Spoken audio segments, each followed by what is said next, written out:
Numa manhã de outono, no Vale do Paraíba, quando a névoa ainda cobria os cafezais como um véu cinzento e o sol mal acordava atrás das serras azuladas, a vida de uma mulher simples estava prestes a mudar de direção por causa de uma coisa absurdamente pequena. Uma canção cantada em voz baixa para ninguém. Ana Luísa Cardoso não sabia que estava sendo observada. Nunca soube, a maior parte da vida, que era digna de ser observada. A Sociedade de São Benedito das Pedras havia tratado de garantir isso, repetindo por anos a história da moça marcada. Marcada literalmente, porque havia uma mancha de nascença cor de vinho abaixo da orelha esquerda. E naquele mundo de superstições guardadas com o mesmo cuidado com que se guardam joias de família, aquilo era suficiente para fazer de uma pessoa um aviso ambulante. O pai morreu. Culpa dela. O noivo foi embora. Culpa dela. A mãe adoeceu. Culpa dela, naturalmente. Sempre dela.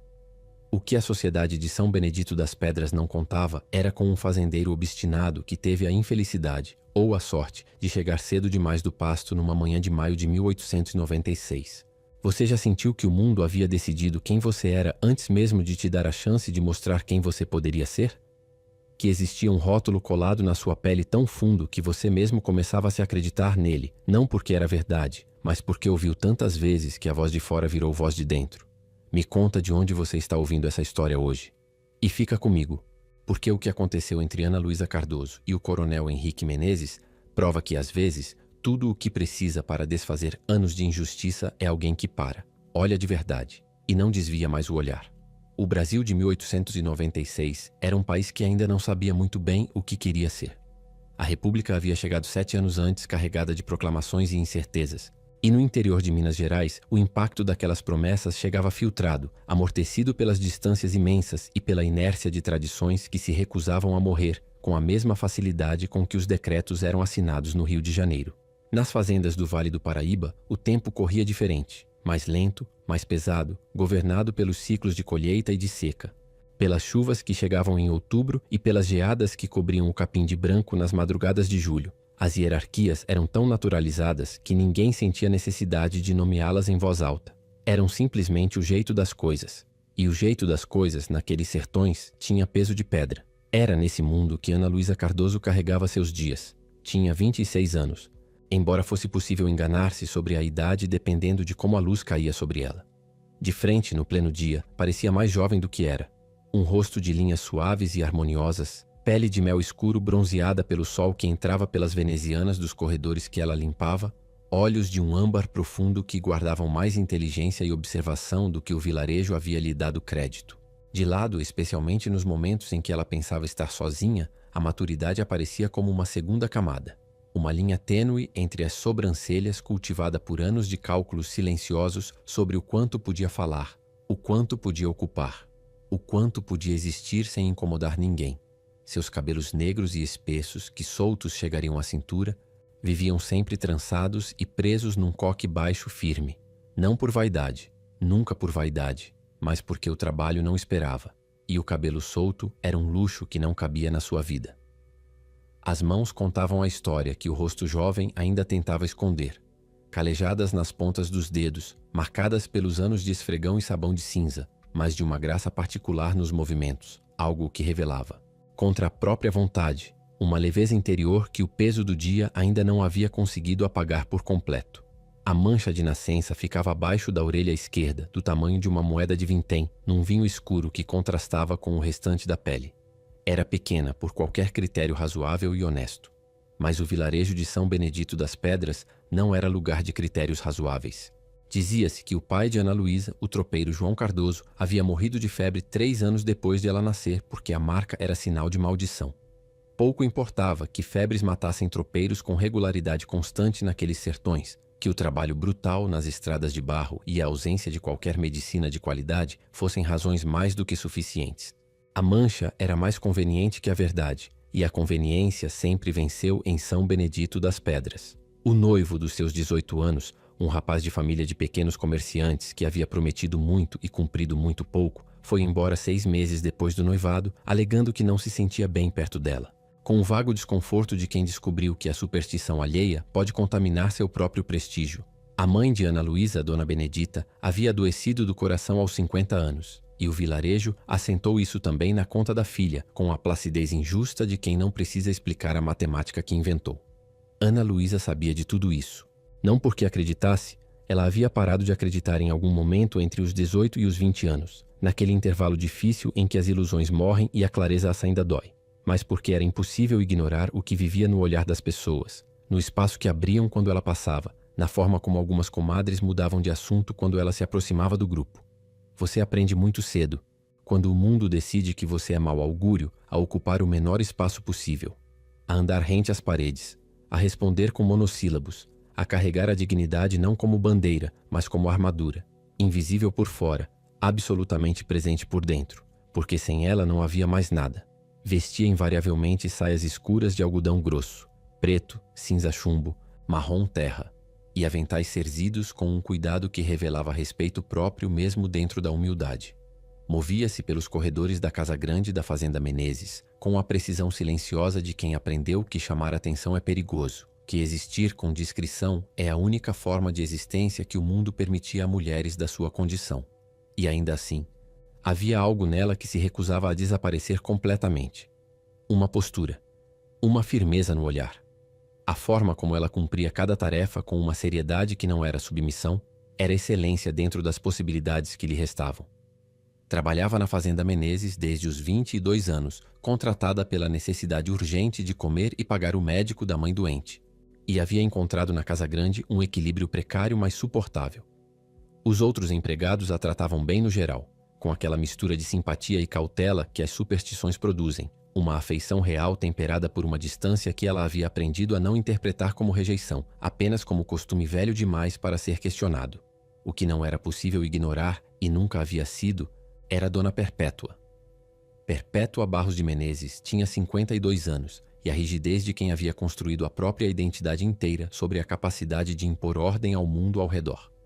Era a irmã mais velha do coronel Henrique. Chegara à fazenda 8 anos antes, após a morte da cunhada, sob o pretexto de ajudar o irmão no luto, e havia ficado com a solidez de uma pedra fundamental, convencida de que sua presença era indispensável para o funcionamento de tudo. Alta, de cabelos completamente grisalhos, sempre enrolados num coque impecável que não cedia nem no calor mais abrasador do verão, trajava roupas escuras de tecido fino, linho importado, algodão de boa qualidade, sempre bem passado, que proclamavam a cada dobra um status que ela defendia como território de guerra. Sua voz era grave e baixa, o que a tornava mais intimidante do que se gritasse. As palavras ditas em voz baixa precisam ser ouvidas com esforço, e aquele esforço cria uma atenção forçada que o grito nunca alcança. Os olhos, de um castanho quase negro, observavam as pessoas com a precisão analítica de um comerciante experiente avaliando um produto. Quanto vale, quanto custa, o que pode causar, o que pode ser descartado. Perpétua havia percebido algo nos primeiros meses da presença de Ana Luísa na fazenda. Algo que a irritava com uma intensidade que ela mesma não conseguia inteiramente explicar. Que a moça tinha dignidade. Não a dignidade performática das mulheres de família, construída de maneiras à mesa e saberes sociais decorados. Uma dignidade de base, sólida como granito, que se recusava a desaparecer por mais que o vilarejo tentasse esmigalhá-la com anos de rumores e exclusão. E isso, Perpétua sentia com a intuição aguçada de quem conhece poder. Era uma ameaça difusa, mas real.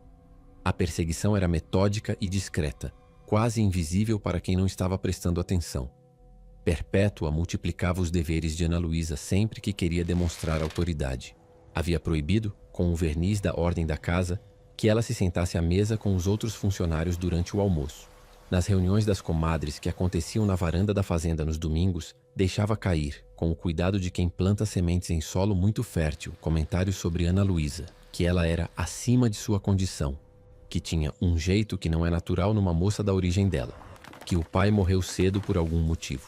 Não precisava ser explícita. A insinuação trabalhava mais devagar e mais fundo do que a acusação direta. A aliada mais fiel era a inocência, a cozinheira velha da fazenda, que repetia cada rumor com a convicção santa de quem acredita estar prestando um serviço à comunidade. O impacto era diário e cotidiano, e invisível. Ana Luísa chegava ao trabalho de manhã com a cabeça baixa e saía no fim do dia com ela mais baixa ainda. À noite, no quarto pequeno que dividia com a mãe doente numa casinha alugada na beira da estrada vicentina, às vezes chorava sem barulho. porque chorar com barulho também custava caro naquele mundo onde as paredes tinham ouvidos e a vulnerabilidade era moeda de troca entre os que não tinham outra moeda. E ainda assim, todas as manhãs ela levantava, prendia o cabelo, vestia a saia escura e o avental cerzido, e ia. O coronel Henrique Barros de Menezes tinha 42 anos e o porte inconfundível de quem cresceu carregando o peso real. Não o peso das obrigações sociais, esse todos carregam, mas o peso da terra, da madeira, do couro curtido, do trabalho físico verdadeiro que molda os ombros de um modo que nenhuma alfaiataria consegue imitar. Largo, de uma presença que preenchia um cômodo sem precisar de movimento ou discurso, tinha o rosto marcado pelo sol do Cerrado Mineiro, com as linhas que fazem um rosto bonito da juventude tornar-se um rosto interessante na maturidade, sulcos nos cantos dos olhos, uma seriedade permanente na boca que não era tristeza, mas escolha. Os primeiros fios brancos infiltrando-se com elegância nas têmporas do cabelo castanho. Os olhos eram escuros, quase negros à luz artificial, e tinham aquela qualidade rara dos olhos que realmente observam. Pareciam registrar mais do que as pessoas percebiam estar sendo registrado. Era viúvo. 8 anos de viuvez de um casamento arranjado pelas famílias que havia sido, na mais generosa das avaliações, uma convivência respeitosa entre dois desconhecidos que nunca se tornaram próximos o suficiente para serem amigos de verdade. Não havia mágoa no luto. Havia talvez uma melancolia sutil de quem enterra não apenas uma pessoa, mas a possibilidade de algo que jamais chegou a existir. Henrique raramente falava sobre a esposa. Administrava a fazenda com eficiência quase militar. Atendia às obrigações sociais do seu status com a pontualidade de quem cumpre deveres, e respondia às tentativas de Perpétua de organizá-lo um novo casamento com uma paciência que era menos concordância do que adiamento. Vestia roupas simples de boa qualidade, linho bege, algodão cru, botas de couro sem ornamento, e falava pouco porque havia aprendido cedo que palavras em excesso custam mais do que valem, que o silêncio estratégico é uma forma de poder que poucas pessoas dominam. A manhã de maio em que tudo mudou era por fora uma manhã completamente comum. Henrique voltara do pasto mais cedo porque um dos cavalos havia apresentado problemas na ferragem, um animal de valor que merecia supervisão pessoal, e quis verificar o trabalho do ferreiro antes que o sol subisse alto. Entrou pela porta lateral da casa grande, passou pelo corredor estreito da ala leste, cruzou a antessala onde os arreios pendurados na parede de pedra cheiravam a couro e sebo, e foi na curva antes da varanda grande que parou. Baixíssima. Quase um murmúrio mais do que um canto propriamente dito, mas com uma melodia clara e firme. Uma modinha antiga, daquelas que as mães cantam para as crianças nos fins de tarde quando a luz está ficando dourada e o dia está se despedindo. Uma coisa simples, sem pretensão, sem público. Tão honesta e tão alheia a qualquer performance que parava o coração de quem a ouvia sem se preparar para ela. Junto com a voz, o som ritmado e regular do esfregão sobre a madeira. Henrique parou antes de dobrar a curva do corredor. Não por cálculo. Não havia cálculo nenhum naquele momento. Parou porque o corpo parou antes que a razão pudesse interferir. Ficou imóvel por alguns segundos, ouvindo aquela voz que não sabia ser ouvida, e havia algo no contraste entre o trabalho físico e a melodia, no fato de que a pessoa que cantava havia escolhido, conscientemente ou não, transformar uma tarefa repetitiva em algo habitável, que o tocou de um modo que ele não teria sabido nomear se lhe pedissem. Dobrou a curva devagar. Ana Luísa estava de joelhos na varanda grande, de costas para ele, esfregando o assoalho de ipê com aquela combinação de força e delicadeza que o trabalho real exige e que quem nunca trabalhou não aprende. O braço varrendo a madeira em movimentos longos e ritmados, o corpo levemente inclinado para frente, o coque preso mas com alguns fios escapando na nuca por causa do calor. A luz da manhã entrava oblíqua pelas venezianas entreabertas, ainda dourada e fraca como a luz do nascente, e pegava nos cabelos dela de um jeito que Henrique notou sem querer notar, sem intenção nenhuma. Ela cantava para ninguém, para si mesma, com aquela despreocupação absoluta e completa de quem não sabe, não suspeita sequer, que existe uma plateia. E havia nisso algo que Henrique não tinha palavra para nomear, mas que foi direto ao centro do peito como uma chave entrando numa fechadura que ele não sabia que existia. Não era desejo. Ou não era só isso. Não era principalmente isso. Era reconhecimento. Era a visão de uma pessoa que era completamente ela mesma num momento em que acreditava não ser observada, e a descoberta desconcertante de que essa pessoa real, sem armadura nem performance nem esforço algum, era extraordinária de uma forma que não tinha nada a ver com beleza ou status. Quando Ana Luísa ergueu os olhos, sentiu antes de ver. Com aquela percepção animal aguçada que as pessoas desenvolvem quando aprendem que precisam ficar atentas ao ambiente. E encontrou o coronel Henrique parado na soleira do corredor. O canto morreu imediatamente. Não de susto, mas daquele reflexo profundo de quem está treinada a apagar a própria presença ao primeiro sinal de que alguém importante está olhando. A cabeça baixou. As mãos pararam sobre o esfregão. O corpo inteiro produziu aquela contração instintiva e dolorosa de quem foi apanhado fazendo algo proibido, embora absolutamente nada estivesse proibido. Desculpe, coronel, ela disse para o assoalho. Não sabia que o senhor estava. Não precisa pedir desculpa, Henrique disse. Havia algo na qualidade daquelas 4 palavras. Não o conteúdo, mas o tom, a ausência de condescendência, a simplicidade honesta, que a surpreendeu o suficiente para que ela erguesse os olhos por um segundo. Ele não havia se movido da soleira. A expressão era séria como sempre. Henrique Menezes não era homem de meias sorrisos, mas havia algo diferente no modo com que olhava para ela, como se estivesse vendo alguma coisa que reconhecia, mas que não esperava encontrar ali.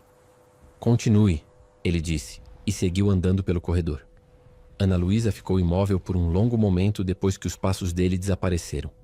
Ficou de joelhos no assoalho de ipê com as mãos sobre o esfregão, ouvindo o silêncio da varanda. Depois voltou a esfregar a madeira. Mas não voltou a cantar. Naquela noite, pela primeira vez em um longo tempo, Henrique Menezes demorou para dormir. Ficou de costas na cama larga do quarto de solteiro que havia ocupado após o luto, com os olhos abertos no teto de madeira escura, pensando no nada específico que é, na verdade, sempre um pensamento muito específico que a gente não quer ainda dar nome. No café da manhã do dia seguinte, ele pediu que servissem na varanda grande. Ana Luísa não era tola. Essa era a coisa que as pessoas de São Benedito das Pedras raramente consideravam, porque é muito mais fácil tratar alguém como invisível quando você não acredita a ela inteligência suficiente para perceber o que está acontecendo ao redor. Ela percebeu. Percebeu quando o coronel começou a aparecer nos corredores onde ela trabalhava com uma frequência que não combinava com a rotina de nenhum fazendeiro que ela conhecia. Percebeu quando ele pediu por 3 manhãs seguidas que servissem o café na varanda. Exatamente a varanda que ela limpava no período da manhã, como qualquer pessoa da fazenda sabia. Percebeu, com um frio no estômago que era parte esperança e parte terror em medidas iguais, que aquilo podia significar coisas muito diferentes dependendo do tipo de homem que ele era. E ela havia aprendido, da forma mais cara possível, que os homens poderosos raramente escolhem mulheres como ela para amar. A resistência dela não era arrogância. Era memória. Era o noivo dos 18 anos que havia partido depois de prometer. Era os olhares que ela conhecia de cor. Os olhares que veem uma mulher de condição baixa e calculam o que pode ser obtido sem o custo do respeito. Era a voz de Perpétua ecoando nos corredores da sua cabeça como um sino que não para, acima de sua condição. Era toda uma vida de aprendizado sobre o preço de acreditar em coisas que o mundo decidiu que não eram para você. Por isso, quando Henrique deixou sobre o parapeito da janela da ala leste, onde ela trabalhava todas as terças e quintas, um volume de poemas de Castro Alves encadernado em couro escuro, sem bilhete, sem assinatura, mas com uma flor de ipê amarela presa entre as páginas. Ana Luísa ficou parada diante do livro por um tempo longo demais para ser indiferença. O ipê amarelo era a árvore que florescia na entrada da fazenda, a que ela passava todas as manhãs ao chegar. Era impossível que fosse coincidência. Ela pegou o livro. Levou para casa naquela noite, envolto no avental, como se precisasse protegê-lo ou proteger-se dele. Ela não saberia dizer qual dos dois. Leu 3 páginas antes de perceber que estava sorrindo e parou de sorrir com a disciplina de quem aprendeu que a esperança é cara. Na manhã seguinte, devolveu o livro ao parapeito, fechado, com a flor ainda dentro. Um não que era também uma pergunta, porque ela ainda precisava saber o tipo de homem que ele era antes de abrir qualquer porta. O livro desapareceu do parapeito. 2 dias depois, outro apareceu. Um volume de contos de Machado de Assis, com uma folha de erva doce entre as páginas desta vez, como se ele tivesse entendido a pergunta e estivesse respondendo: tenho paciência, como se estivesse dizendo sem palavras: não tenho pressa, mas também não vou parar. Perpétua, que tinha os olhos afiados de quem cataloga o mundo como ameaça potencial a ser neutralizada, percebeu os movimentos do irmão antes que qualquer outra pessoa na fazenda. Havia algo na forma como Henrique circulava pela casa nos últimos dias, uma leveza mínima, quase imperceptível, mas que ela conhecia desde que ele tinha 6 anos e ela 12, que acendeu um alarme que não precisava de explicação mais detalhada. Agiu com a velocidade e a frieza cirúrgica de quem treinou a vida inteira para defender um território. Primeiro contratou uma moça nova, a filha de um colono, eficiente e sem história complicada, para assumir a limpeza dos aposentos de Henrique e da ala leste, retirando Ana Luísa daquela proximidade sob o pretexto transparente de reorganização do serviço doméstico. Segundo, inventou uma quebra de louça, uma xícara de porcelana francesa que alegou ter sido derrubada por descuido, e descontou o valor da quinzena de Ana Luísa sem apresentar prova alguma além da acusação dita com a autoridade de quem não precisa provar nada para ser acreditado. Ana Luísa pagou sem contestar, porque contestar custava mais. Terceiro, e mais calculado de tudo, escreveu cartas. 5 delas para as famílias mais influentes dos arredores, com aquela caligrafia impecável e controlada que era sua marca. Em cada uma, com a precisão de quem planta sementes e sabe esperar a colheita, depositava uma insinuação. Certamente o coronel não estaria considerando seriamente a situação com a empregada Cardoso. Dizem que o pai morreu em circunstâncias obscuras, e aquele silêncio dela não é luto. É a marca de quem esconde alguma coisa. Não assinava as cartas, não precisava. O lacre de cera com o brasão Menezes dizia tudo o que precisava ser dito, mas o movimento mais audacioso foi providenciar a chegada de Dona Carlota Avelar. Carlota tinha 34 anos, era viúva de um fazendeiro de Taubaté de bens consideráveis, e chegou à fazenda Menezes com 2 baús de roupas finas, um sorriso preparado e a lucidez pragmática de quem entende exatamente por que está sendo convidada para uma estadia prolongada. Era bonita de um jeito arrumado e estudado, os cabelos sempre perfeitamente penteados, os vestidos de seda cor de âmbar e verde esmeralda que chegavam de São Paulo com os modos à mesa adquiridos em décadas de convivência com famílias de status. Sabia conduzir conversas sobre colheita e política sem perder o fio. Tratava Henrique com aquela mistura calculada de deferência e interesse que as mulheres de família de certas épocas aprendiam a cultivar como habilidade profissional. Henrique era cordial com Carlota. Educado, atencioso nos gestos obrigatórios da hospitalidade, pontual nos jantares onde Perpétua os posicionava lado a lado com a discrição de um estrategista.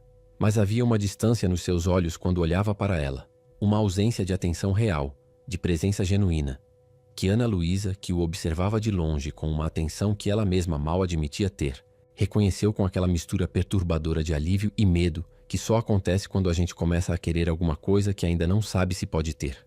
Inocência, a cozinheira, havia começado a deixar, no caminho que Ana Luísa percorria todas as manhãs para chegar à ala onde trabalhava, comentários que nunca eram dirigidos diretamente a ela, mas que eram loud o suficiente para serem ouvidos. Uma moça de condição que sabe seu lugar não precisa de livros de poeta no trabalho. Quem tem marca na pele tem marca na alma, minha avó dizia. Ana Luísa passava por aqueles comentários com a mesma expressão serena com que passava por tudo e guardava cada um deles no lugar onde guardava as coisas que doíam, fundo, quieto, longe da superfície onde as pessoas pudessem alcançar. A crise veio numa tarde de chuva fina, dessas chuvas de inverno mineiro que caem sem drama mas não param, infiltrando-se nas pedras e tornando as superfícies lisas traiçoeiras. A escada de pedra que descia do corredor principal até a ala das lavandeiras ficava escorregadia nesses dias. Todos na fazenda sabiam disso. Todos faziam o caminho mais longo para evitá-la. Ana Luísa descia com uma bacia de roupa ensopada nas mãos, o peso mal distribuído, a chuva entrando pelas venezianas entreabertas e molhando as pedras do primeiro degrau, e o pé escorregou. Ela não caiu. Henrique estava 2 degraus abaixo dela, subindo, e o braço dele esteve lá antes mesmo que ela terminasse de perder o equilíbrio. Uma reação automática, forte, sem vacilação, que a segurou pela cintura e a estabilizou em menos de um segundo. A bacia de roupa foi parar no degrau entre eles com um baque molhado. O instante que se seguiu foi mais longo do que um instante tem direito de ser. Estavam próximos demais. A chuva batia nas venezianas. O corredor estava vazio. Ela sentiu o cheiro de couro e erva do campo que era nele.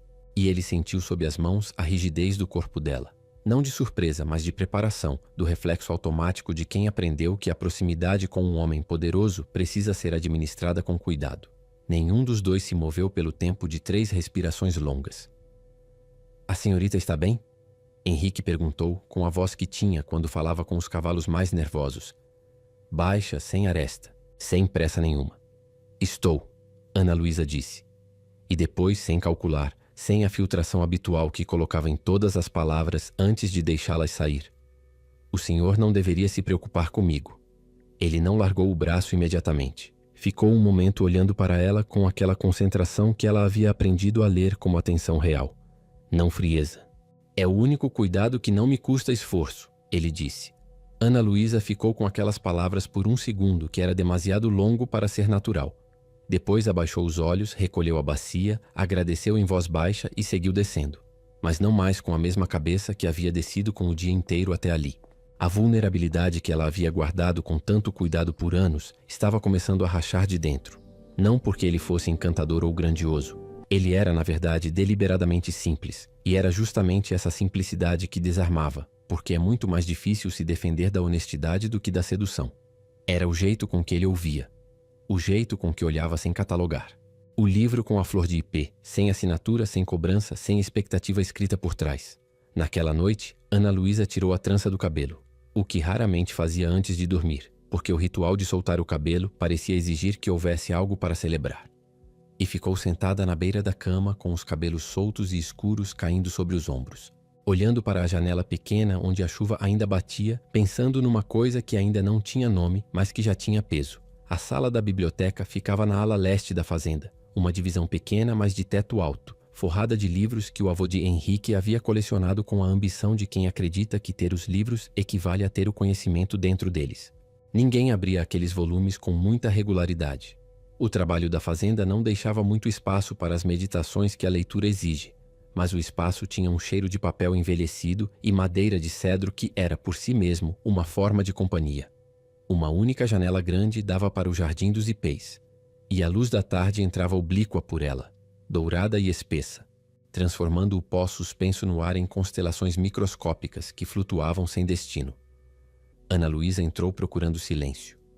O dia havia sido longo e Perpétua havia passado a tarde inteira com aquela presença vigilante que consumia o ar dos ambientes, e ela precisava de um momento sem olhos nela antes de enfrentar o caminho de volta para casa. Encontrou Henrique de pé junto à janela, as mãos para trás olhando para o jardim. Ela recuou um passo. Ele se virou antes que ela conseguisse sair. "Não precisa ir", ele disse. A voz estava diferente daquela tarde. Mais baixa, desprovida de qualquer comando. Apenas honesta. Eu também vim me esconder um pouco. A confissão era inesperada demais para não desarmá-la. Homens como ele não confessavam que precisavam se esconder de nada. Ana Luísa hesitou na soleira por um momento. Depois entrou. Fechou a porta com suavidade. Ficou junto às estantes, ele junto à janela, e o silêncio entre eles foi preenchido pela chuva fina que havia voltado a cair lá fora. Uma chuva de tarde que amolecia as bordas de tudo. "Dona Carlota vai embora amanhã", Henrique disse. Depois de um tempo. Ana Luísa não respondeu. Não era uma pergunta. "A Perpétua vai trazer outra", ele continuou. "Sempre traz. Ela acredita que é o que precisa ser feito, e por muito tempo eu deixei porque não havia razão suficiente para contrariar." Uma pausa que durou o tempo de 2 respirações. "Agora há." O coração de Ana Luísa bateu de uma forma que ela não havia autorizado. "Isso não é prudente", ela disse com a firmeza de quem tenta manter uma parede que sente afundando sob os pés. "Não", ele concordou. Mas a prudência nunca me disse uma única coisa verdadeira. Ficaram em silêncio por um momento. Depois, porque havia algo no peso daquela sala e daquela luz que dissolvia certas proteções, Ana Luísa disse o que não havia dito a ninguém em anos. Talvez nunca havia dito em voz alta para ninguém. "Eles dizem que eu trago má sorte. Dizem desde que nasci. E por mais que a gente saiba que não é verdade." Ela parou. Recomeçou. Em algum momento a voz de fora vira a voz de dentro. E daí é difícil saber o que é real e o que é só o que você ouviu tantas vezes que acreditou. Henrique não respondeu imediatamente. Deixou as palavras existirem no ar entre eles sem correr para preenchê-las com conforto fácil. "Dizem muita coisa nesse vale", ele disse finalmente. "A maior parte das coisas que dizem aqui existe para manter as pessoas nos lugares em que outros escolheram para elas. Não para dizer a verdade. O senhor diz isso porque nunca foi o alvo." "Não", ele disse. "Mas vi de perto o que fazem com quem é." Havia algo na qualidade daquela resposta. O reconhecimento sem romantização, a seriedade sem performance, que chegou a ela de um modo diferente de qualquer coisa que havia recebido antes. Ele não estava dizendo que entendia. Estava dizendo que via. E ver, às vezes, é o ato de respeito mais alto que existe. Henrique se afastou da janela. Caminhou até ficar a alguns passos dela, próximo o suficiente para que o que dissesse seguinte chegasse apenas a ela. "Eu olhei para você naquela manhã", ele disse, "e não vi mau augúrio nenhum. Vi uma mulher cantando enquanto trabalhava, como se o trabalho fosse cantável, como se ainda houvesse dentro dela alguma coisa que o mundo não havia conseguido extinguir. Fez uma pausa pequena. Isso não é maldição, Ana Luísa. É raro. E eu passei tempo demais nessa vida sem encontrar nada raro. Ela sentiu algo quebrar silenciosamente dentro do peito. Não de dor, do tipo de alívio que vem quando você carrega um peso por tanto tempo que seus músculos aprendem o formato dele. E de repente ele não está mais lá, e o corpo precisa reaprender como é não carregar. Não chorou, mas os olhos ficaram brilhantes de uma forma que ela não tentou esconder, porque naquela sala, naquele fim de tarde, havia esgotado as reservas para o esforço de esconder. Por que eu? Ela perguntou, a voz um pouco rouca. Henrique respondeu sem hesitar, como se a resposta existisse pronta há algum tempo, aguardando apenas ser dita. Porque quando você pensa que não está sendo observada, você é completamente você mesma. E essa pessoa, a pessoa que você é quando não está se defendendo do mundo, é a mais verdadeira que eu encontrei neste vale em muitos anos. Ficaram em silêncio por um momento que era inteiro por si mesmo. Depois ele estendeu a mão, devagar, com a mesma delicadeza com que se aproxima de algo frágil e valioso, e esperou. Não tomou. Esperou. Ana Luísa olhou para a mão estendida. Olhou para ele. E colocou a sua. A festa da colheita acontecia todos os anos na primeira quinzena de junho, quando o café havia sido processado e as tulhas estavam cheias e havia razão suficiente para que as pessoas se reunissem no terreiro grande da Fazenda Menezes, com aquela mistura de obrigação social e alegria genuína que as festas de interior têm quando ainda são feitas de tradição e não de imagem. Perpétua havia organizado tudo com cuidado redobrado naquele ano, com a intuição aguçada de quem sente que algo está fora de controle e decide usar o evento público como forma de restabelecer a narrativa.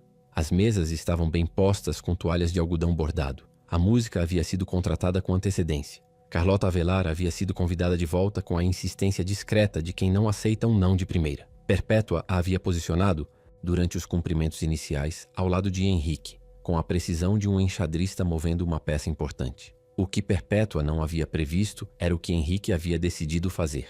Ele esperou o momento em que o terreiro estava cheio de gente, colonos, vizinhos das fazendas próximas, o pequeno comércio do vilarejo, os peões, e em que a música havia feito uma pausa natural. Quando o murmúrio das conversas criou um silêncio relativo, Henrique tomou a palavra. Disse que havia uma notícia a compartilhar com as pessoas que haviam sido parte da vida daquela fazenda por anos. Disse que havia pedido a mão de Ana Luísa Cardoso em casamento. E disse que ela havia aceitado. O silêncio que se seguiu foi o tipo que dói nos ouvidos. O tipo que para o pensamento e suspende o gesto a meio caminho. Dona Carlota ficou com a taça de limonada levantada sem movimento, os olhos piscando uma vez, duas, tentando recalibrar o que havia acabado de ouvir. Os colonos mais velhos se entreolharam com aquela linguagem silenciosa de quem compartilhou anos de vida no mesmo espaço. As comadres dos arredores trocaram olhares que valiam páginas inteiras de comentário não dito. Perpétua avançou. Não havia cálculo naquele movimento. A fúria era genuína, branca, o tipo que destrói em um segundo o verniz de décadas de compostura cuidadosamente cultivada. Ela atravessou o terreiro em direção ao irmão com passos que todos sentiram antes de ouvirem, a voz cortando o ar com aquela precisão de faca afiada que ela havia desenvolvido por anos. Você está disposto a envergonhar essa família por causa de uma ninguém com uma marca de maldição no pescoço? A frase ecoou. Todos ouviram. Todos viram. Henrique não se perturbou. Não elevou a voz. Com a calma de quem tem todo o tempo do mundo, abriu o paletó e retirou do bolso interno um envelope já aberto. Tirou de dentro uma folha de papel dobrada e a desdobrou com movimentos lentos e deliberados. Encontrei isso na sua escrivaninha, ele disse, de frente para a irmã, em voz que chegava até os cantos do terreiro sem precisar de esforço nenhum.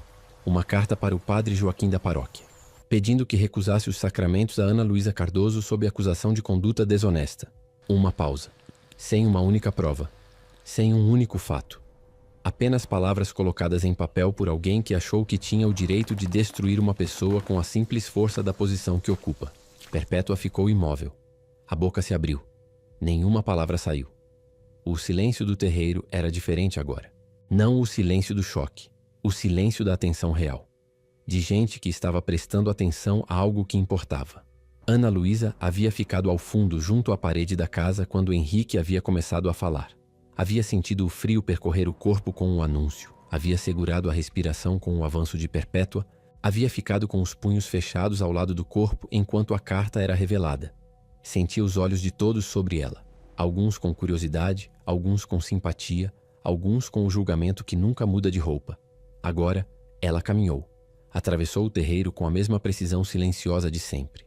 Passos medidos, porte reto, sem ostentação e sem teatralidade. Chegou até Perpétua. Ficou de frente para ela. A irmã do coronel estava com o rosto fechado e os olhos duros, ainda procurando onde encontrar a palavra capaz de virar o jogo. Encontrou apenas o silêncio do terreiro e o olhar de Ana Luísa, que não era triunfante, não era cruel, era apenas direto. Não guardo rancor, Dona Perpétua, Ana Luísa disse, com a voz firme de quem chegou a essa frase por um caminho longo e honesto. O que a senhora fez ao longo desses anos me machucou.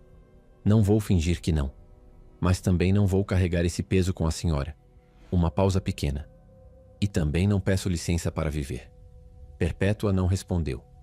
Não havia resposta disponível para aquilo. Casaram-se em novembro.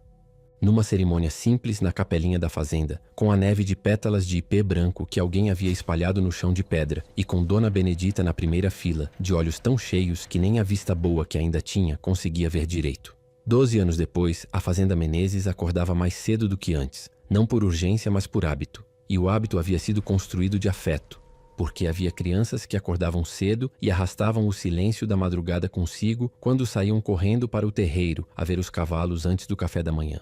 Rosa tinha 11 anos e os olhos âmbar da mãe com a teimosia calada do pai, uma combinação que tornava qualquer argumentação com ela uma experiência exaustiva para os adultos da casa. Havia declarado aos 9 anos.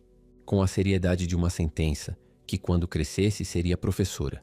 Não exatamente como a mãe, porque a mãe ensina numa sala pequena e eu quero uma escola de verdade, com quadro e tudo.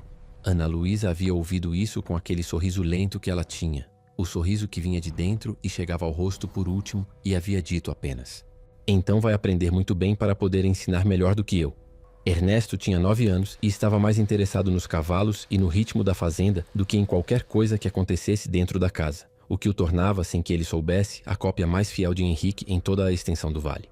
Clara tinha 6 anos e havia nascido com um temperamento que combinava a seriedade dos dois numa embalagem inesperadamente alegre e que já havia desenvolvido a capacidade devastadora de conseguir o que queria de qualquer adulto da propriedade, através de uma combinação irresistível de lógica rigorosa e abraço apertado. Ana Luísa Cardoso Menezes tinha 38 anos e carregava a maturidade do mesmo jeito que havia sempre carregado tudo, com presença real, sem drama e sem performance. Os cabelos negros, que ela ainda prendia, mas de forma mais relaxada do que antes, tinham agora 3 ou 4 fios brancos nas têmporas que ela não escondia e que Henrique tocava às vezes com aquela distração carinhosa de quem inventaria outras desculpas de qualquer jeito. As mãos ainda tinham os calos dos anos de trabalho. Ela não havia esquecido aquilo, não havia fingido que não havia acontecido, mas haviam ganhado algo a mais. Tinta, às vezes, porque ela escrevia na lousa da escola, e barro de vez em quando, porque o jardim da fazenda havia se tornado seu. E ela tinha com a terra uma relação silenciosa e profunda como tudo nela. A escola havia começado pequena, quase por acidente. 3 crianças dos colonos, nas tardes de sábado, ensinadas com um livro de leitura emprestado e muito improviso. Em 2 anos havia crescido para 12 crianças. Em 4, o novo padre da paróquia havia pedido o espaço para as aulas durante a semana, e a escola tinha nome: Escola Rural de São Benedito, e era reconhecida formalmente pela Câmara Municipal. Ana Luísa ensinava leitura, escrita e aritmética básica, com a mesma precisão silenciosa com que havia passado anos limpando os corredores da Casa Grande. E as mães do vilarejo, que um dia haviam evitado seu caminho, mandavam agora as filhas para suas aulas com aquela gratidão um pouco envergonhada de quem precisa fazer as pazes sem conseguir nomear o que foi feito de errado. Ela recebia as crianças sem guardar rancor das mães. O rancor ocupava espaço que ela havia decidido usar para outras coisas. No vilarejo, as pessoas haviam deixado de comentar a mancha. Não porque tivessem se arrependido, a maioria não tem capacidade tão honesta quanto isso, mas porque a vida de Ana Luísa havia se tornado grande demais para caber na pequenez de uma superstição. Era mais fácil simplesmente não falar sobre aquilo. Alguns, os mais honestos, reconheciam em voz baixa que haviam sido injustos. Nenhum disse diretamente a ela. Ela não precisava que dissessem. Henrique havia aprendido com a paciência que aprendemos as coisas que mais importam, devagar, às vezes dolorosamente, sempre valendo a pena, a tirar a armadura que ele mesmo não sabia que usava. Não toda de uma vez. Ninguém tira 40 anos de armadura numa única decisão. mas em fragmentos cuidadosos. Aprendeu a dizer quando estava cansado antes de ficar irascível. Aprendeu a pedir desculpa sem qualificar o pedido com uma explicação que o justificasse. Aprendeu que o silêncio entre dois seres que se escolheram pode ser um dos sons mais bonitos do mundo. Com 54 anos, tinha o mesmo porte e o mesmo cabelo que havia cedido mais ao branco. E quando olhava para Ana Luísa, o que ainda fazia com a mesma atenção concentrada de quem vê algo que não quer perder de vista, havia nos olhos escuros a clareza tranquila de um homem que finalmente acertou o que tinha a acertar. Perpétua havia ido morar com uma prima em Pouso Alegre no inverno de 1897, 6 meses após o casamento. Depois que a convivência havia se tornado impossível de ser mantida com qualquer dignidade para os dois lados. Viveu os anos restantes num azedume quieto que foi por si mesmo uma pena longa demais para caber em qualquer tribunal. Raramente visitada pelos sobrinhos que haviam crescido sem necessitar dela, nunca perdoada pela sua própria consciência, morreu em 1908 com a postura ereta até o fim e a paz que a rigidez nunca consegue encontrar. Na última tarde daquela primavera de 1908, Henrique e Ana Luísa sentaram na varanda grande, a mesma varanda de Ipê onde tudo havia começado, onde ela havia cantado sem saber que era ouvida. Ele tinha a mão sobre a dela. Ela tinha a cabeça recostada no seu ombro, os olhos abertos no jardim onde os ipês haviam florescido amarelo intenso, e os netos das árvores velhas derramavam flores sobre a terra escura da fazenda. No terreiro lá embaixo, Rosa perseguia Ernesto em torno das mangueiras, enquanto Clara tentava ensinar ao cachorro velho um truque que ele se recusava com elegância a aprender. "Você ouviu?", Ana Luísa disse de repente, sem preâmbulo. Era uma constatação. Henrique demorou 1 segundo para entender do que se tratava. Depois respondeu: "Ouvi. Naquela manhã. E não foi embora." "Por que iria?" Ela ficou em silêncio por um momento. Depois sorriu. Aquele sorriso que vinha de dentro e chegava ao rosto por último, o mais honesto que ele havia visto em toda a vida. De repente, ela disse: "Tudo mudou." No jardim, o vento trouxe uma última chuva de flores amarelas sobre a terra da fazenda, e o cheiro de terra molhada que era para os dois simplesmente o cheiro de casa. Às vezes, a vida nos ensina que o pior que pode acontecer a uma pessoa não é perder o que tem, mas ser convencida de que nunca foi digna de ter nada. Foi isso que tentaram fazer com Ana Luísa Cardoso durante anos, não com violência aberta, mas com o tipo de erosão silenciosa e cotidiana que constrói uma prisão invisível. Uma insinuação por vez, um olhar por vez, uma superstição por vez, até que a gente começa a acreditar que a cela é o mundo todo e que nunca houve portas. Mas ela ensinou com a teimosia quieta e obstinada que era sua maior herança do pai tropeiro, que dignidade não é um prêmio que a sociedade entrega quando você se comporta direito. É uma postura que você escolhe manter todos os dias, mesmo quando custa caro demais, porque sem ela não sobra nada de você que vale a pena salvar. E Henrique nos lembra que algumas vezes o amor começa não com uma declaração ou um gesto grandioso, mas com o ato simples e absolutamente revolucionário de parar, olhar de verdade e não sair correndo do que vê.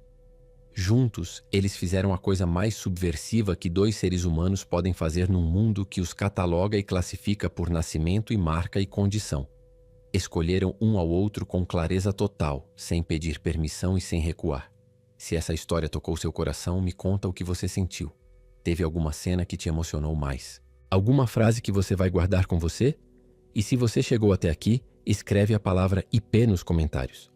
Assim eu vou saber que você acompanhou Ana Luísa até o final e que, assim como ela, você acredita que a verdade de uma pessoa vale mais do que qualquer rótulo que o mundo tente colar nela. Não esqueça de deixar seu like, se inscrever no canal se ainda não fez e compartilhar essa história com alguém que precisa ouvir que ser autêntico nunca é fraqueza. É a maior coragem que existe. E se você curte histórias como essa, cheias de emoção verdadeira e amor que transforma, dá uma olhada nas outras narrações nas tarjetas. Tenho certeza que você vai amar. Obrigada por estar aqui. Até a próxima história.